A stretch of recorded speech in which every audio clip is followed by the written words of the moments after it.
there are times in your life when you're not going to be happy. And then what are you going to do? Your goal is demolished. And there are going to be plenty of times in your life when you're not happy. There might be years.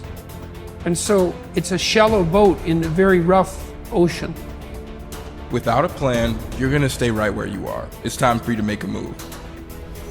Write the rules. Be your own director. Take the power. So what's your plan? How are you willing to change? What is it that you're going to do to make a difference? Make today different than it was yesterday? What actions are you willing to take? The least we can do is consider what we've done and individually, collectively do the best we can to try and turn this thing around. I blame no one. I look in the mirror. On the other side of it, what an opportunity we have, because tomorrow's the first day of the rest of our lives. So what an opportunity we have. For far too long, you've allowed the volume of your past misfortunes, your past setbacks, and your past failures to play way too loudly in your speaker of life. I need you to turn down your past failures and make room to turn up your future success. You have got to change the way you think. It is the whole determining factor of where you go in life. We are all where we are today because we thought ourselves to this position. If you don't like the position, think yourself out of it. You know what passion is? Passion is an emotion. It's an emotion without an action. Passion will get you nowhere. Inner drive will get you nowhere unless you act on it. You have to act on your passion. You have to act on your inner drive. Don't let those feelings stay inside of you. You got to know what to do with them. You got to know how to make them work in order to get what you want. Don't keep it inside. And so embrace the fact that you're going to have to sacrifice and suffer to some extent. Once you've embraced that it's going to happen, it's almost not that bad. Push yourself, get it done, make it happen. Stop looking for external motivation and start building that fire inside of you. Start adding more logs, more petrol to those flames every single day. And when that thing tells you to quit, you look at it in his eye and say, I ain't going nowhere. I will break you before you break me. You will not defeat me. You will not destroy me. You owe it to yourself to feel the pride of knowing you made your life. You didn't get lucky. You worked for it. You sacrificed. When it was hard, you pushed harder. We try so hard in our lives to fit in. We try to fit into certain groups, certain frats, certain sororities, among certain friends. Yet the people we idolize are the ones that stand out. But when you're prepared, there is no fear. There is no fear of failure, okay? Because even if you've walked out of something and you feel like you failed at it, your preparation is so strong that you're gonna take that failure and turn it into the outcome you desire.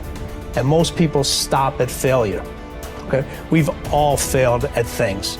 I'm gonna continue to fail at stuff, right? It's the most powerful tool you can use, but it all depends on how you use it. We talk about it in Relentless, okay? A scalpel, okay? In the hands of an individual, it can do unbelievable damage. In the hands of a professional, of a doctor, it saves lives. So it's the same thing with failure. It's how you use it. It's that drive inside of you, okay? It's what we talk about, the dark side. The dark side is filled with failure, but it's the fuel that burns you like something that's never burned inside you before. Fully mature people accept that their actions have consequences.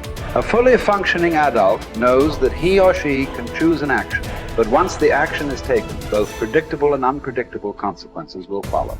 The true adult accepts that for every cause there will be an effect. For every action, there will be a reaction. You can choose the action before you act, but you cannot choose or control the consequence or reaction afterward. Intelligent adults are very careful about the thoughts they think and the actions that they take. They do not fool themselves or engage in self-delusion. They don't pretend that things might happen differently, nor do they trust to luck. inactions also have consequences.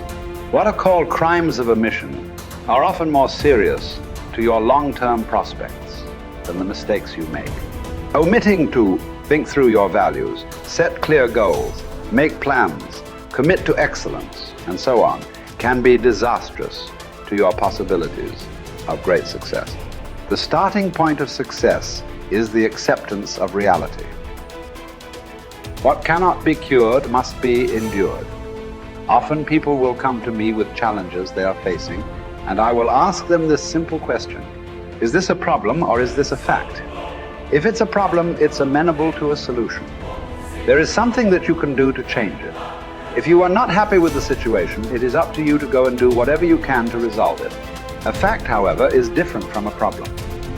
It is something that exists, like the weather, like rain or snow. There is nothing that you can do about it. You can solve problems, but the reality principle says that you have to learn to live with facts. Something unfortunate that has happened is a fact. A sale that did not go through, a business deal that collapsed, a relationship that didn't work out. All of these are facts. Many people waste an enormous amount of emotional energy struggling with facts when they would be much better off concentrating on doing better in the future. Your goal is to be happy, confident, and optimistic. The way that you achieve this is by making these positive responses so automatic that you remain predominantly happy, confident, and optimistic no matter what happens. You can achieve this result by taking specific, proven, practical steps that have been used by millions of people and which work with virtually unfailing certainty. The starting point is accepting complete responsibility for every aspect of your life. The law of sowing and reaping, whatever you sow or fail to sow, is going to determine what you reap in the end.